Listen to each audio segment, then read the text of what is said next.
उससे पहले quick revision में पूरी फिजिक्स को दे रहा हूँ कि जो भी अभी तक हमने पढ़ा है उसको एक क्विक रिस्पॉन्स। देखिए, सबसे पहले हमने पढ़ा चार्ज को क्यू से डिनोट करते हैं, प्लस माइनस एनी फॉर्मूला होता है, बताया गया था। दो तरह के चार्जेस होते हैं, एक पॉजिटिव चार्ज और एक नेगेटिव चार्ज।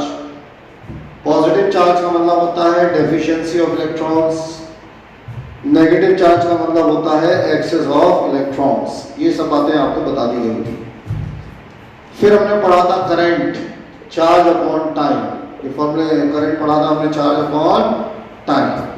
फिर हमने एक टॉपिक पढ़ा था पोटेंशियल, कुछ बच्चों का शायद रह गया हो तो मुझसे बाद में बात करना। Work done upon charge, potential का फॉर्मूला है वर्क डन अपॉन चार्ज। हमने पढ़ा था V is equal to W upon Q। ये तीन टॉपिक्स के बारे में हमने पढ़ा है। इसके अलावा फिर हमने सर्किट पढ़ी, इसके अलावा फिर हमने सर्किट डायग्राम पढ़ा। फिर हमने पढ़ा दो तरह की सर्किट्स होती हैं, open circuit, close circuit, last number. फिर हमने बहुत सारे सिंबल्स पढ़े थे। फिर हमने समझा कंडक्टर्स क्या होते हैं, नॉन कंडक्टर्स क्या होते हैं, नॉन कंडक्टर का दूसरा नाम समझा। ऐसी कई सारी चीजें हमने समझी हैं। अब आज का टॉपिक है बच्चे ओम्स लॉ। आज पूरे दिन जो टॉपिक चलेगा, जो टॉपिक चलने वाला है वो कौन सा है? ओम्स लॉ का टॉपिक है, इंपॉर्टेंट टॉपिक है। तो आज हम जो बातचीत करेंगे वो इस टॉपिक पर करने वाले हैं, Ohm's law, OHM apostrophe S, Ohm's law. तो सभी बच्चे अभी तक कॉपी पेन लेके बैठ गए हैं? अच्छा, क्लास तो आप कनेक्ट करते हो तो अगर आपके पास ब्लूटूथ स्पीकर है तो कोशिश किया करो कि साउंड को ब्लूटूथ स्पीकर पे ले लो। उससे क्या होगा कि हेडफोन में दिक्कत आती है जनरली कई बार, तो ब्लूटूथ स्पीकर अच्छा होता है एक समझने के लिए। मैंने बताया टीवी से कनेक्ट कर सकते हैं तो टीवी से कनेक्ट कर लेते, ऐसी कई सारी एक्टिविटीज आप करते रहा करें। अब हम सबसे पहले समझने जा रहे हैं ओम्स लॉ। क्या है ओम्स लॉ और क्या करना है, बोर्ड पर ध्यान देना है। वही प्रोसेस है, कुछ नहीं लिखना, शुरू में सब में लिखाऊंगा।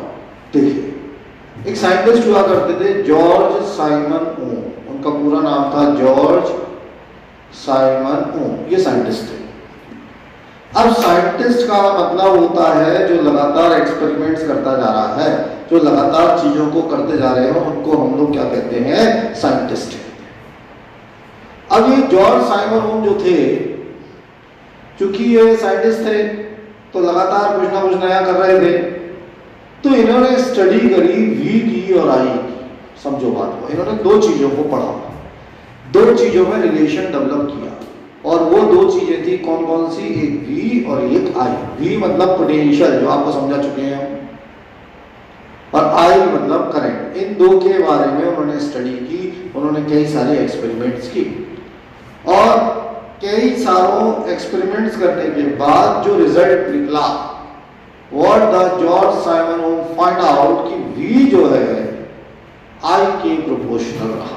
समझो बात को, जॉर्ज साइमन ओम जो थे उन्होंने V और I की स्टडी की, और जब उन्होंने V और I की स्टडी की तो ये फाइंड आउट किया कि V और I डायरेक्टली प्रोपोर्शनल होते हैं।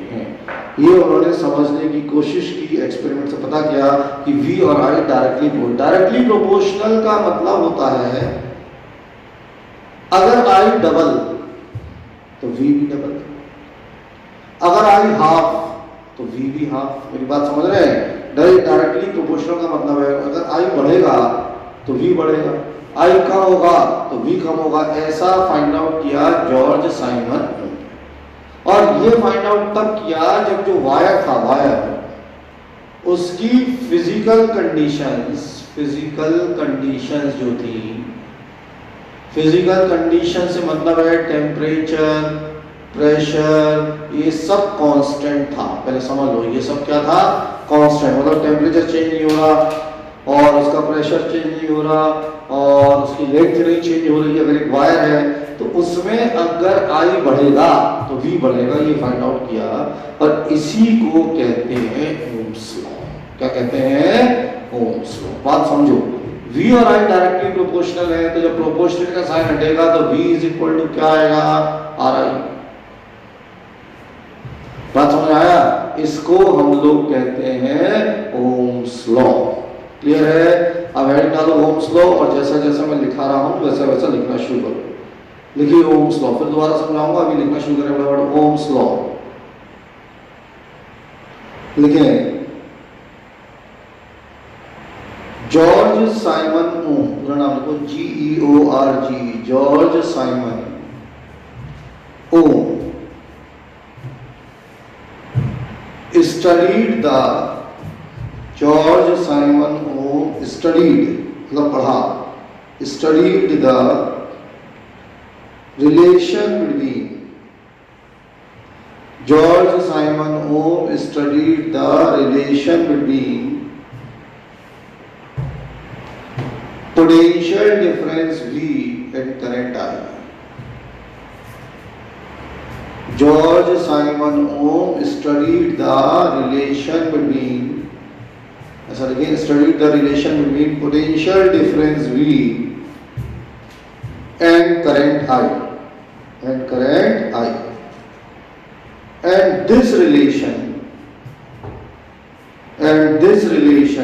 is known as, and this relation is known as Ohm's law. इस रिलेशन को हम लोग कहते हैं Ohm's law. This relation is known as Ohm's law. बात समझे? तो अभी तो पहले लिखना है, सुनना है। तो ऐसा हमने लिखा है कि George Simon Ohm studied the relation between V and I, and this relation is known as, क्या बोलते हैं इसको, ओम्स लॉ। पैराग्राफ चेंज करके लिखिए, पैराग्राफ चेंज करें और लिखिए, according to Ohm's law, according to Ohm's law, if according to Ohm's law लिखिए, according to Ohm's law, if physical conditions of the wire, according to Ohm's law, if physical conditions of the wire are constant, if physical conditions of the wire are constant, according to George Simon Ohm, if physical conditions of the wire are क्या constant, then potential, then potential is directly proportional to, then potential is directly proportional to current I, then potential is directly proportional to current I, then potential is directly proportional to current I, full stop. Then potential is directly proportional to current I. बात समझ आया? तो according to Ohm's law हमने लिखा है, आपको समझो जरा से, according to Ohm's law, physical conditions of the wire are constant, then potential difference V is directly proportional to current I. ठीक है? तो देखो V is proportional to I, ऐसा लिखें, V is proportional to I,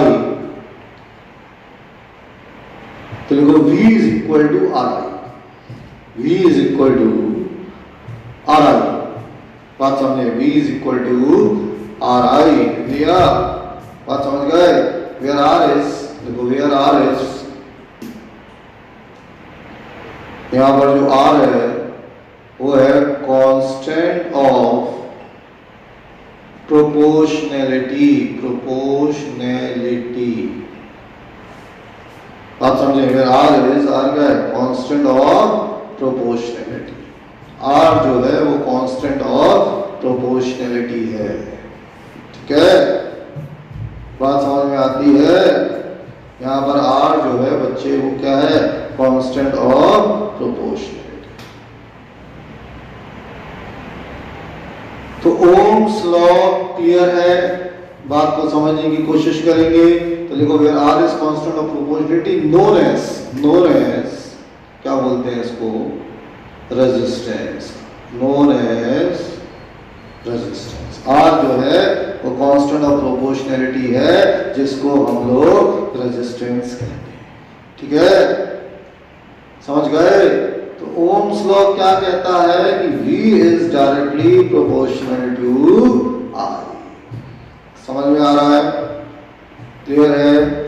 कोई doubt है यहाँ तक? कोई जरा भी समस्या है, कुछ समझ में नहीं आ रहा है तो जल्दी से मुझे व्हाट्सएप कर देंगे, अगर कुछ नहीं आ रहा है तो। और आ रहा है तो अपन आगे बढ़ते हैं।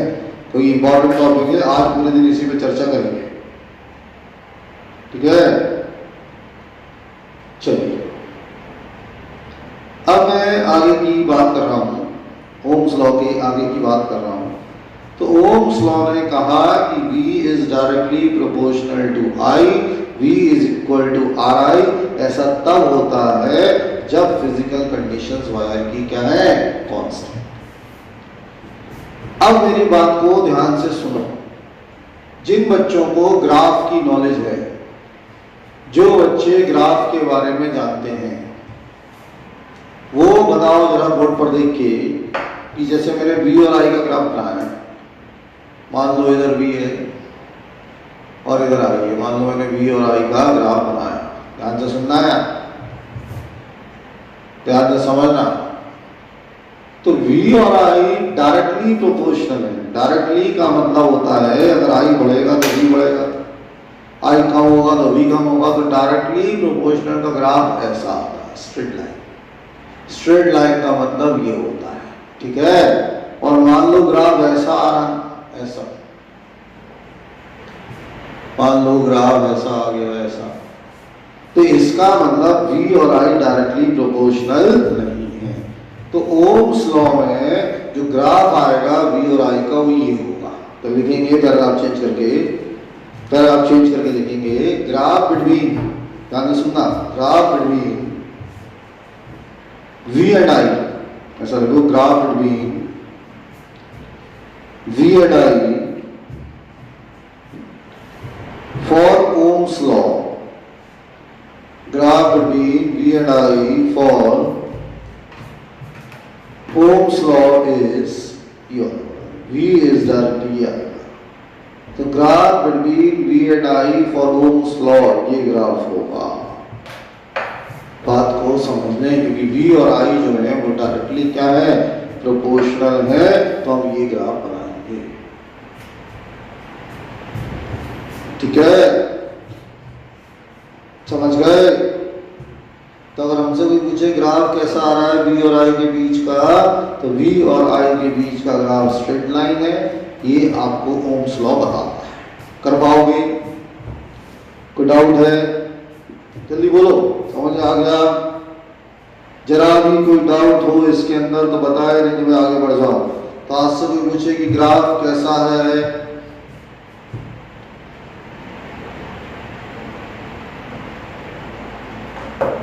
तो क्लियर है, कर लोगे? चलिए अब जरा 2 मिनट अपन समझते हैं आगे की बात है। अभी रेजिस्टेंस तो आएगा 2 मिनट बाद, अभी रेजिस्टेंस पे मत समझो। अभी तो अपन केवल इतना समझे कि हमें ओम्स लॉ समझ में आया क्या नहीं आया, ये हमें क्लियर होना चाहिए। सर अब देखो, 2 बातें बच्चे पूछ रहे हैं, जल्दी से मैं 2 बातों का जवाब दे रहा हूं, फिर क्लास के बाद बात करूंगा उन लोगों से। पहली बात तो जो पोटेंशियल होता है आपके लेवल पर और जो पोटेंशियल डिफरेंस होता है आपके लिए एक ही बात है, दोनों ही V से डिनोट करते हैं, दोनों का ही formula work done upon charge है। कुछ बच्चों ने लास्ट अंदर मैंने नोट्स आपको दिए थे, तो वहाँ जब नोट्स देख रहे होंगे तो वहाँ लिखा होगा वो डिटेल, तो अभी अपन उसकी बात नहीं करनी। अभी आपके लेवल पर चाहे वो पोटेंशियल की बात हो चाहे पोटेंशियल डिफरेंस, दोनों एक ही है, दोनों का फॉर्मूला कितना होगा, वर्क डन अपॉन चार्ज। एक बात तो ही दिमाग में रखना है। कुछ बच्चे ओम्स लॉ जो लेट आए हैं, शायद बैच में ग्रुप में लेट ज्वाइन किए हैं, आज अभी थोड़ा सा लेट हो जाते हैं, सो भी उठ नहीं पाते हैं, वो दोबारा समझ लें। जॉर्ज साइमन ओम ने रिलेशन पढ़ा V में और I में, और वो रिलेशन था कि V किसके प्रोपोर्शनल है, I की, डायरेक्टली प्रोपोर्शनल है। V डायरेक्टली प्रोपोर्शनल I के है, मतलब अगर I बढ़ेगा तो V बढ़ेगा, I कम होगा तो V कम होगा। इस रिलेशन को कहते हैं ओम्स लॉ। और आप जानते होंगे प्रोपोर्शनलिटी का साइन हटता है तो कांस्टेंट आता है, और उस कांस्टेंट को कहते हैं R, और R जो है वो रेजिस्टेंस है। अब रेजिस्टेंस क्या है मैं अभी पढ़ूंगा थोड़ी देर बाद अलग से, अभी तो हम पहले ये समझ लें कि ये ओम्स लॉ क्लियर हो गया, ठीक है, बात समझ आ गई। अब आप हेडिंग डाल दो रेजिस्टेंस, अब आप हेडिंग डाल दो रेजिस्टेंस, ये हेडिंग डाल दो कॉपी में जल्दी से। तो ओम्स लॉ के बाद की हेडिंग है रेजिस्टेंस क्या होता है।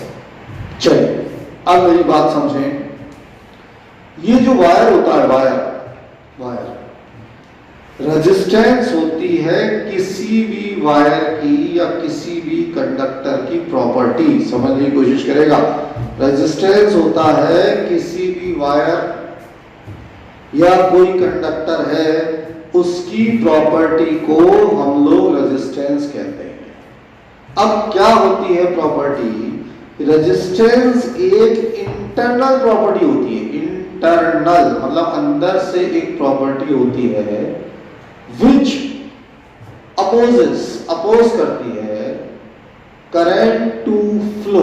बात समझो, रेजिस्टेंस एक वायर की, एक कंडक्टर की इंटरनल प्रॉपर्टी होती है जो अपोज करती है करंट के फ्लो को। मतलब अगर दो वायर हैं, एक वायर ये है A और दूसरा वायर है B, और इसका रेजिस्टेंस मान लो 10 है और इसका रेजिस्टेंस 20 है। अब देखो जरा, इसका रेजिस्टेंस 10 है और इसका रेजिस्टेंस 20 है, तो इसका रेजिस्टेंस ज्यादा है, तो ये ज्यादा अपोज करेगा करंट को। मतलब बात समझो, ये ज्यादा अपोज करेगा करंट को, मतलब इसमें करंट कम फ्लो करेगा। बात समझे, और इसमें करंट जो है वो ज्यादा फ्लो करेगा। कहने का मतलब ये हुआ कि जिस वायर का रेजिस्टेंस ज्यादा होगा, जिस वायर का रेजिस्टेंस ज्यादा होगा उसमें करंट कम होगा। क्लियर हो गया? जिस वायर का रेजिस्टेंस ज्यादा होगा उसमें करंट क्या होगा? कम होगा। और जिसमें रेजिस्टेंस कम होगा उसमें करंट ज्यादा होगा, उसमें करंट क्या होगा? ज्यादा। बात समझ में आ रहा है? तो ये इंटरनल प्रॉपर्टी है जो अपोज करती है, किसको अपोज करती है? करंट के फ्लो को। ये इसकी फिजिक्स की डेफिनेशन। तो सीधी बात हुई कि जिस वायर का रेजिस्टेंस ज्यादा है उसमें करंट क्या होगा? कम होगा। ठीक है। अब जैसे फिजिक्स में जितनी भी चीजें होती हैं हर किसी का फॉर्मूला होता है, जैसे फोर्स का formula mass into acceleration, velocity का फॉर्मूला डिस्प्लेसमेंट अपॉन टाइम, तो ऐसे ही रेजिस्टेंस का फॉर्मूला होना चाहिए। तो रेजिस्टेंस के फॉर्मूले के लिए क्या करते हैं? ओम्स लॉ से आता है। कैसे? ओम्स लॉ क्या कहता है? V is equal to R I. तो यहां से रेजिस्टेंस का फॉर्मूला क्या होगा? V upon R. ये फॉर्मूला होगा रेजिस्टेंस का। बात समझो, तो रेजिस्टेंस का फॉर्मूला हुआ V अपॉन आर। ये फॉर्मूला है सवाल करने के लिए, न्यूमेरिकल्स करने के लिए फॉर्मूला है। और उसकी डेफिनेशन ये है कि प्रॉपर्टी है जो अपोज करती है किसको? करंट के फ्लो। अब रेजिस्टेंस का यूनिट देख लें, यूनिट। अब यूनिट सुनो, V अपॉन I। V का यूनिट आप सब जानते हो वोल्ट्स होता है, वोल्ट्स। अब हमको पता है वोल्ट्स होता है। I का यूनिट क्या होता है? एम्पियर। अब वोल्ट्स पर एम्पियर को ओम्स कहते हैं। क्या कहते हैं? Ohm's, OHMS। और ये इसका सिंबल होता है, ये सिंबल होता है किसका? ओम्स का। तो आज से भी पूछे रेजिस्टेंस का यूनिट क्या है, तो रेजिस्टेंस का यूनिट क्या होगा? ओम्स होगा। और ये उसका क्या होगा? सिंबल होगा। ये बातें आप लोगों के दिमाग में बैठ जानी चाहिए। समझ गए? कर पाओगे? तो हेडिंग डाल दो रेजिस्टेंस। अब मैं लिखा देता हूँ जल्दी से। तो हेडिंग डाल दो रेजिस्टेंस, लिखो resistance of the wire. Copy में नोट डाउन करें, रेजिस्टेंस ऑफ द वायर और द कंडक्टर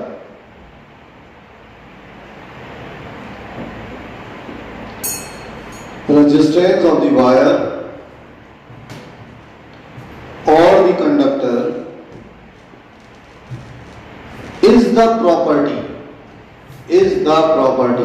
या इंटरनल प्रॉपर्टी एक ही बात है। रेजिस्टेंस ऑफ द वायर और the conductor is the internal property, is the internal property which opposes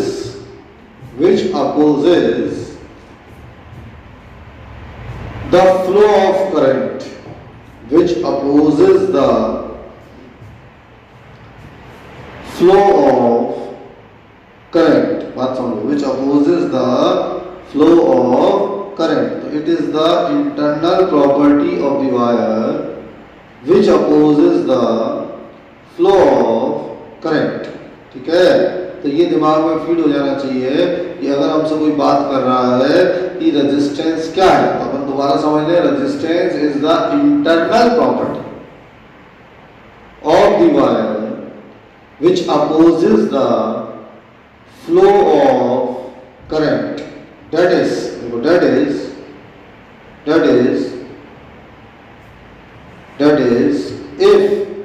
if more is the, that is if more is the resistance, that is if more is the resistance,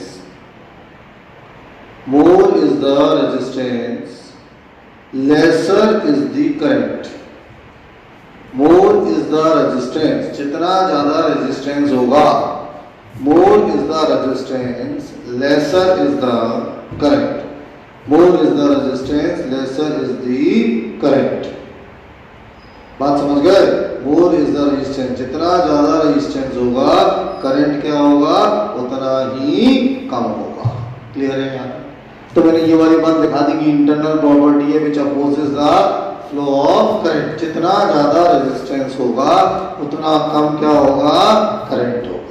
ठीक है, अब लिखो paragraph change करके लिखो, mathematically लिखिए,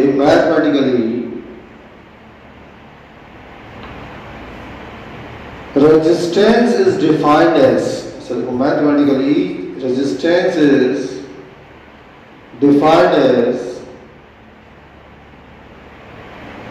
mathematically resistance is defined as ratio of mathematically resistance is defined as ratio of potential difference and current. समझो, it is defined as the ratio of potential difference and current. बात समझे? दोबारा सुन लो, mathematically resistance is defined as ratio of potential difference and current. ठीक है, full stop. That is R is equal to V upon I. लिख लें, R is equal to V upon I. R जो है उसको लिख लीजिए, कितना लिखोगे, V upon I.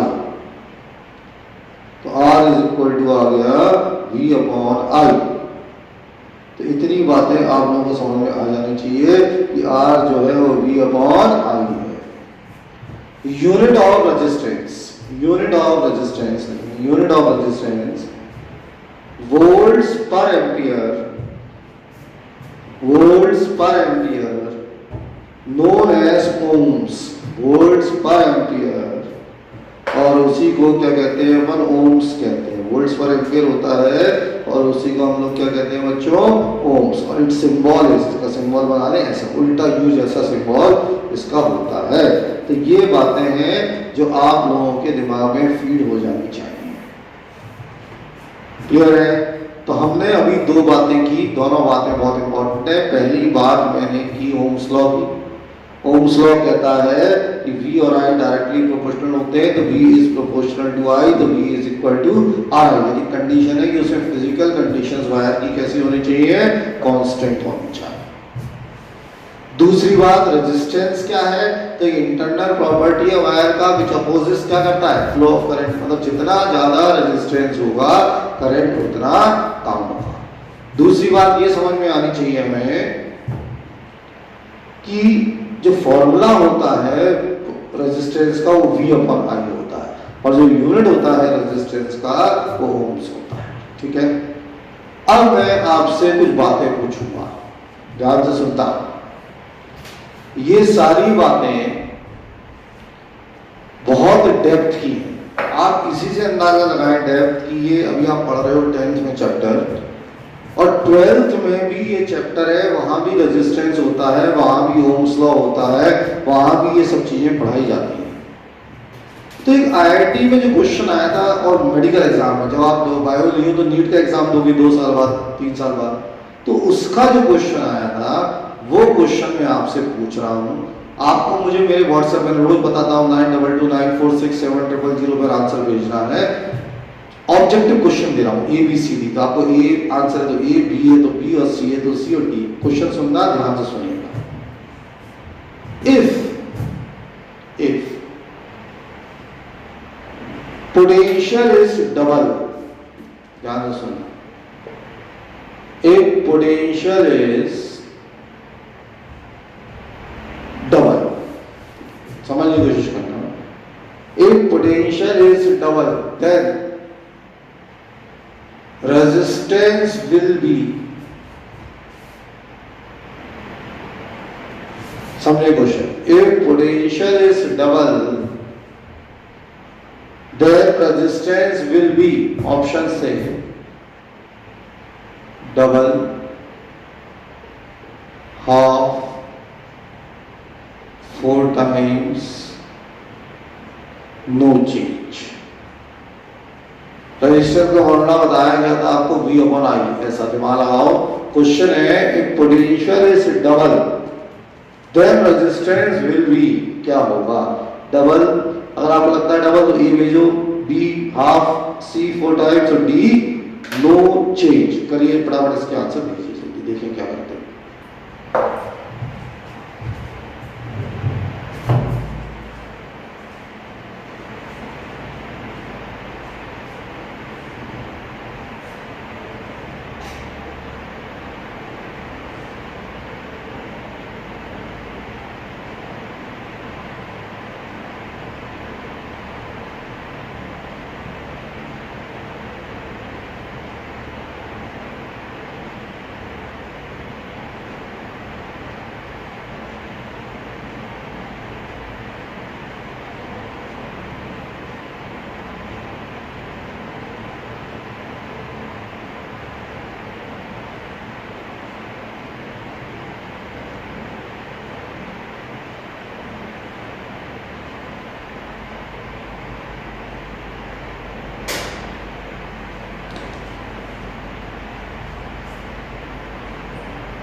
चलिए, मैंने आंसर्स देख लिए हैं, रिप्लाई नहीं किया है मैंने आज।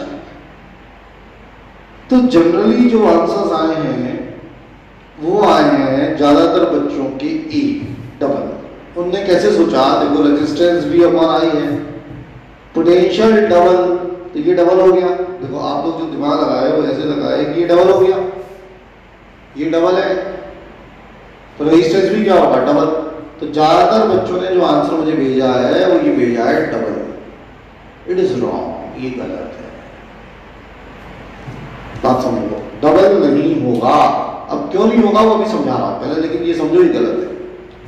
कुछ बच्चों ने भेजा हाफ, तो ये भी गलत है।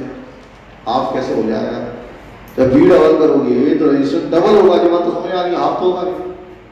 कुछ बच्चों ने भेजा है 4 टाइम्स, ये भी गलत है। 4 टाइम्स में कैसे हो जाएगा, ये डबल, तो कैसे? आंसर है नो चेंज, ये आंसर है। देखो कैसे, तुमने दिमाग नहीं लगाया। कुछ बच्चों ने सही भेजा है, कार्तिक करके बच्चा है उसने सही भेजा है, दो चार बच्चों का और भी सही है, उनके नाम मुझे नहीं पता था तो, लेकिन कुछ बच्चों ने दिमाग लगाया है, तो वो नो चेंज वाले जो बच्चे हैं वो सही हैं, तो आंसर होगा डी। अब हम समझें क्यों होगा। आपको ये बताया गया था V is proportional to I, समझो, आपको बताया गया था V क्या होता है, I के प्रोपोर्शनल होता है। तो अगर पोटेंशियल डबल, समझो ये डबल, पोटेंशियल डबल यानी ये डबल भी, ये डबल, तो I भी तो डबल हो जाएगा। बात समझो यार, फिजिक्स समझो। अगर बच्चे V हुआ डबल तो I भी तो ऑटोमेटिकली डबल हो जाएगा ना यार, V is proportional to I। तो अगर V डबल हुआ तो I भी क्या होगा, डबल होगा। अब ये डबल मतलब ये 2 टाइम्स, डबल मतलब कितना, 2 टाइम्स, और I भी डबल, 2 कट गया, आर नो चेंज। बात समझो कितनी काम की बात निकली। और यहां से कितनी काम की बात निकली कि रेजिस्टेंस का फॉर्मूला तो V अपॉन I है, लेकिन resistance does not depend on V and I। अगर V चेंज होगा तो I भी चेंज होगा, I चेंज होगा तो V चेंज होगा, तो रेजिस्टेंस डिपेंड नहीं करता इस पर, V और I। समझ में आया? तो अब गलती समझ में आ गई तो लिख लो नोट करके, ये आंसर तो लिख ही लिया, आंसर इसका है नो चेंज, और नोट करके लिखो, नोट करके लिखिए, resistance does not depend on, resistance does not depend on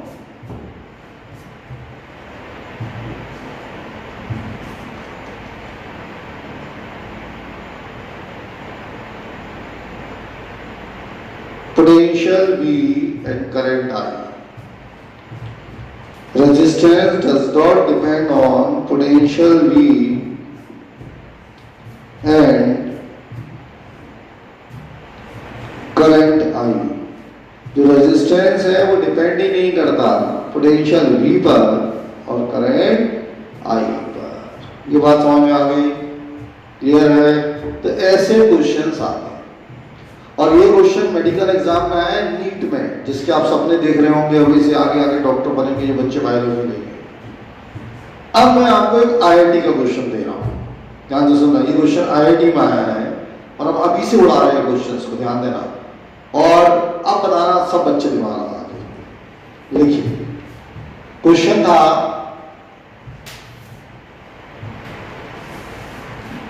ये IIT में आया, ध्यान से करना क्वेश्चन, जल्दबाजी मत करना। Graph between potential V and current I is, question समझो। क्वेश्चन है graph between potential V and current I is, ध्यान से सुनना है, ग्राफ चाहिए पोटेंशियल V में और करंट I में। ऑप्शंस हैं, पहला V I, इसका ग्राफ है ऐसा, B V I, इसका ग्राफ है ऐसा, C V I, इसका ग्राफ है ऐसा, D all of the above, मतलब ये सब सही है। तो बहुत ध्यान से पहले क्वेश्चन कॉपी करो और फिर मुझे इसका आंसर भेजो, ए सही है, बी सही है, सी सही है कि डी सही है। क्वेश्चन है graph between potential V and current I is, करिए।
चलिए, मैंने सबके ऑप्शंस देख लिए हैं। मैंने आपसे पूछा था, ये क्वेश्चन आईआईटी में आया था, कहा था शुरू में, और आईआईटी इतना आसान नहीं होता। बात समझो यार, आईआईटी इतना आसान नहीं होता। हर बच्चे का आंसर, 2-3 बच्चों को छोड़ दूं, 4 बच्चों को छोड़ दूं, तो सबने आंसर बी लगाया है, जो गलत है, इट इज रॉन्ग। अब आप कहोगे कि सर आपने ही तो बताया था कि वी और आई का ग्राफ जो है स्ट्रेट लाइन होता है। भैया मेरी बात ध्यान से सुनना, मैंने कहा था ये तब है जब ओम्स लॉ है। बात समझो, अगर सवाल होता graph between potential difference V and current I for Ohm's law, अगर ऐसा लिखा होता, फॉर ओम्स लॉ अगर ये लिखा होता तो आंसर आपका बी सही था। लेकिन यहां पर क्या ओम्स लॉ लिखा है? क्वेश्चन समझो, आप क्या गड़बड़ हो जाती है। हमें सब आता है फिर भी हम गलत क्यों करते हैं, समझो। क्योंकि वहां लिखा ही नहीं था, वहां तो पूछा था कि graph between V and I, V और I का ग्राफ कैसा होगा, तो सब हो सकता है, ऐसा भी हो सकता है, ऐसा भी हो सकता है, ऐसा भी हो सकता है, तो आंसर जाता ऑल ऑफ द अबव का। बात समझो यार, अगर वहां क्वेश्चन ऐसा होता कि graph between V and I for Ohm's law, बात समझो, किसके लिए? ओम्स लॉ के लिए, तो फिर ये सही था। लेकिन अभी क्वेश्चन क्या था? अभी क्वेश्चन था V और I का ग्राफ कैसा होगा। तो ये भी हो सकता है, ये भी हो सकता है, ये भी हो सकता है, तो करेक्ट आंसर क्या था? All of the above. अब लग रहा है समझ पा रहे हो फिजिक्स? ऐसे क्वेश्चंस वहां आएंगे। ये सब हायर लेवल के क्वेश्चंस होते हैं, जो एनटीएससी की तैयारी कर रहा है, ओलंपियाड की तैयारी कर रहा है, तो ये ऐसे क्वेश्चन उसमें आते हैं। और इसी को फिजिक्स कहते हैं, रटने को फिजिक्स नहीं कहते कि हमने रट लिया। साहब ओम्स लॉ कहता है कि physical conditions of the wire are constant and potential difference V is directly proportional to current I, ये तो कोई भी कर लेगा। मकसद ये है कि ये फिजिक्स जो कर लेगा उसको फिजिक्स आती है। अब आया समझ में? चलिए, नई हेडिंग डालें, चीजों को समझें। हेडिंग डालो। अब क्वेश्चन नहीं है, अभी पहले हेडिंग है। हेडिंग है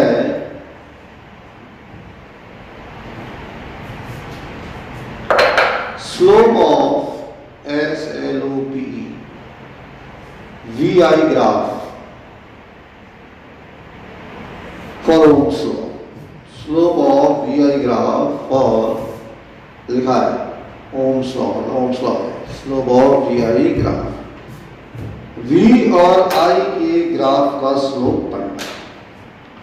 अब बोर्ड पर देख, बोर्ड पर समझ, बोर्ड पर देख, बोर्ड पर समझ। इधर होता है V, इधर होता है I, ठीक है। अब आपको पता है, बोर्ड पर ध्यान दो, पहले सुनना है, बाद में लिखाएंगे। ये ग्राफ है, ये ग्राफ होता है, आप जानते हो।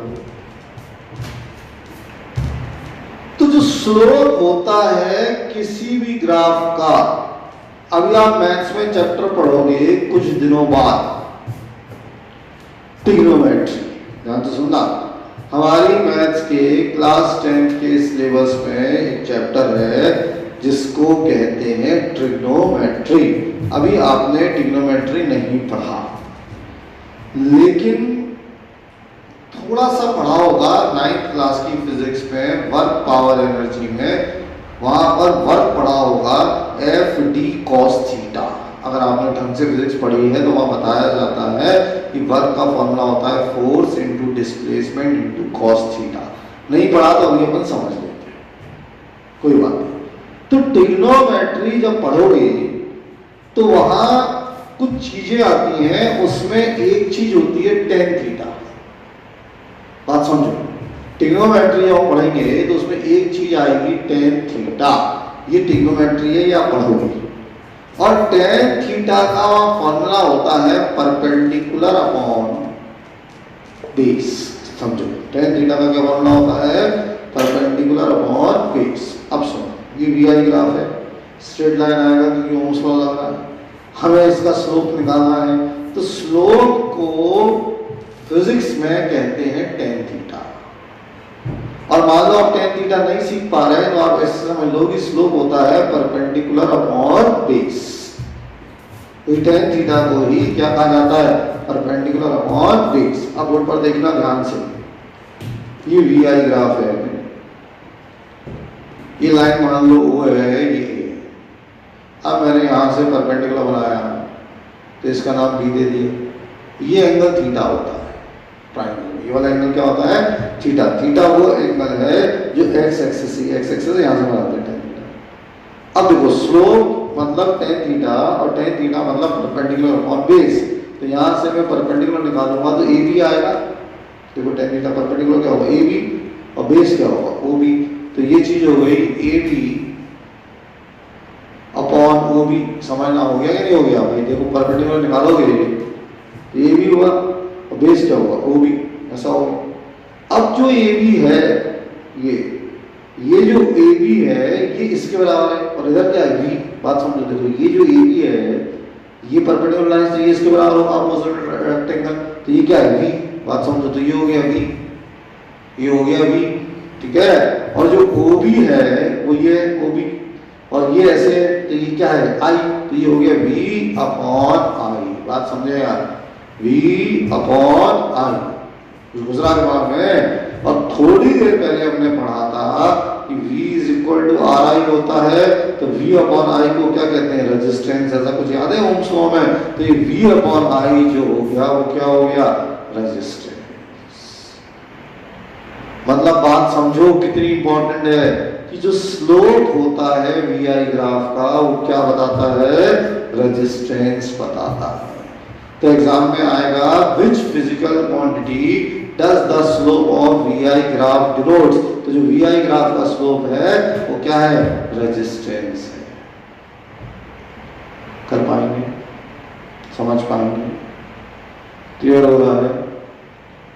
देखिए मैं दोबारा समझा रहा हूं, ध्यान से सुनिएगा जिससे चीजें क्लियर हो जाए। Adding the slope of V I graph, हमने वी आई ग्राफ बनाया, स्ट्रेट लाइन है।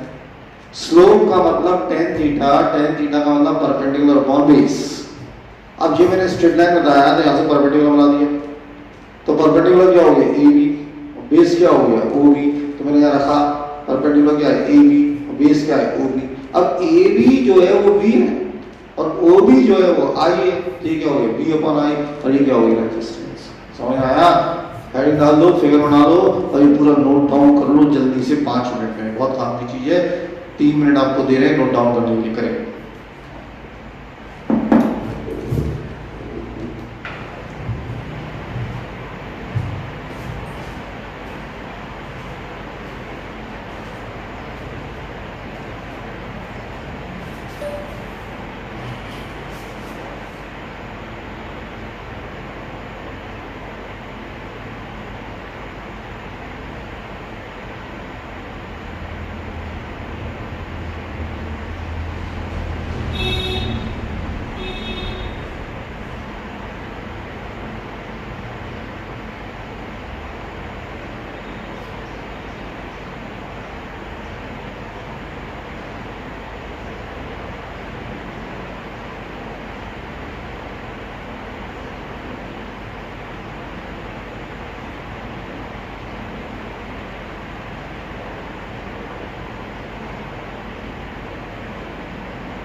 चलो अब जरा दूसरी बात करनी। तो हमने ये याद लिख लिया आप सब, ये slope of V I graph ये सब लिख लिया, रेजिस्टेंस। तो इसमें लास्ट में एक लाइन लिख लेना, एक लाइन लिख लो लास्ट में, दैट इज लिखो, दैट इज स्लोप ऑफ, इसके बाद लाइन लिख लो, सब प्रूव करने के बाद लिखो, that is slope of V I graph, slope of V I graph represents resistance, लेकिन स्लोप ऑफ VI graph represents resistance. Slope of VI graph represents क्या? Resistance. लिखें full stop. More is the slope. जितना ज़्यादा slope होगा, more is the slope, more is the resistance. More is the slope, more is the resistance. जितना ज़्यादा slope होगा उतना ज़्यादा resistance होगा। बोर्ड पर ध्यान रखिए, ये सब लिख लिया, सब हो गया। और अगर किसी का कुछ रह गया हो तो क्लास के बाद दोबारा वीडियो देख के पॉज करके लिख लेना। अब इसकी क्वेश्चंस देखो जरा कैसे होते हैं। अभी हमने जो VI ग्राफ पढ़ा उसके क्वेश्चंस कैसे होते हैं, देखो question, out of A and B, question लिखे हैं। क्वेश्चन ऐसा है, out of A and B whose resistance is more and why? Question, out of A and B, A और बी दो बॉडीज हैं, अभी फिगर आ रहा है, out of A and B whose resistance is more and why, क्यों? अब देखो ये जो दिया है ये बॉडी ए का ग्राफ है बी आई, और ये जो दिया है ये बॉडी बी का है। मैं समझा रहा हूं, आप पहले नोट डाउन कर लें, फिर मैं समझा रहा हूं, आंसर आपसे नहीं चाहिए, मैं समझा दूंगा, नोट डाउन कर लेना कॉपी में। क्वेश्चन था out of A and B whose resistance is more, इसमें से किसका रेजिस्टेंस ज्यादा है एंड why, और क्यों है। तो अब जरा इसको समझें, बी है, इधर आइए, ये ग्राफ बन गया, ए और बी का ग्राफ बन गया, बी और आई का। ये दो बॉडीज है, बॉडी ए और एक बॉडी बी। अब बोर्ड पर देखना है, यहां पर अगर आप देखोगे तो ए वाली बॉडी ने कितना एंगल बनाया, थीटा बना। थीटा कैसा निकालते हैं, एक्स एक्स ये एक्स एक्स, तो ए वाली बॉडी ने इतना ही एंगल बनाएगी ना, थीटा वन, देखो। और बी वाली जो बॉडी है वो इतना एंगल बनाएगी यार, थीटा टू अपन को दिख रहा है। तो यहाँ सीधा लेंगे एंगल, तो ये पूरा घूमेगा तो थीटा टू हो गया, ये घूमेगा तो कितना हो गया, थीटा वन हो गया। ऐसा अब आपको देख के समझ में आ रहा है कि थीटा टू ज्यादा है थीटा वन से, ये तो हमें देख के समझ में आ ही रहा है। और जिनको ये समझ में नहीं आ रहा कि थीटा टू ज्यादा है थीटा वन से, वो पता नहीं क्यों बैठे हैं यार। देखो यार, दिख नहीं रहा ये एंगल ज्यादा है, ये एंगल कम है, तो थीटा टू ज्यादा है किससे, थीटा वन से। ये कैसे पता चलेगा, ये ग्राफ से दिख रहा है। अब थीटा टू ज्यादा है तो दोनों तरफ टेन लगा दो, तो इसका मतलब टेन थीटा टू ज्यादा है किससे, टेन थीटा वन से।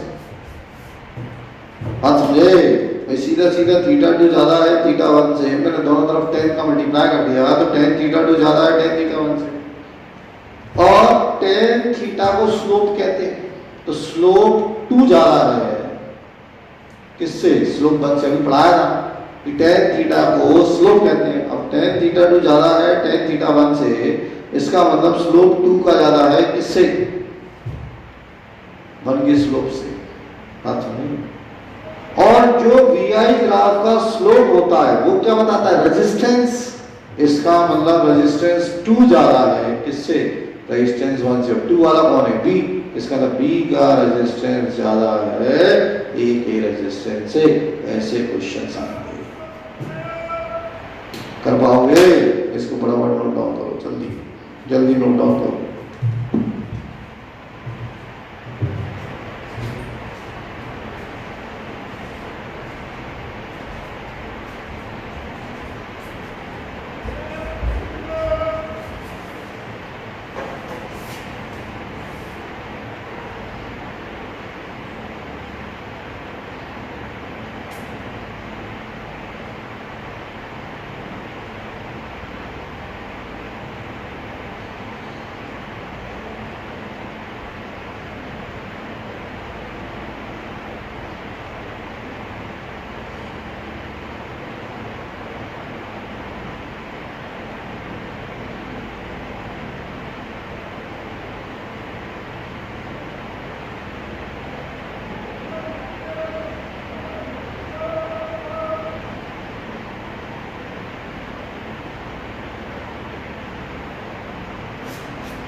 चलिए, तो ये इस तरह के क्वेश्चंस क्लियर हो गए कि स्लोप वाले जो क्वेश्चंस आएंगे कर पाओगे।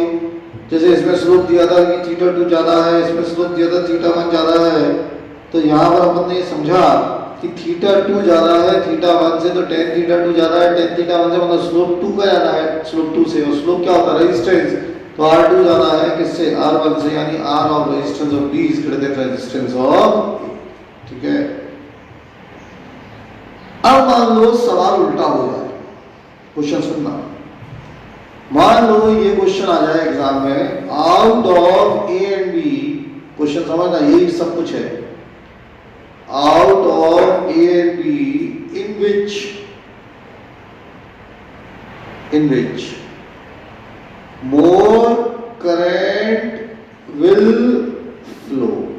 क्वेश्चन समझो यार, यही फिगर हो, सब कुछ यही हो, और एग्जाम में क्वेश्चन आ जाए, आप लोग क्वेश्चन लिख लो, दोबारा से लिख लो आप, मैं आपको इसमें एक्सप्लेन करूंगा, आप दोबारा लिख लें। Out of A and B, out of A and B in which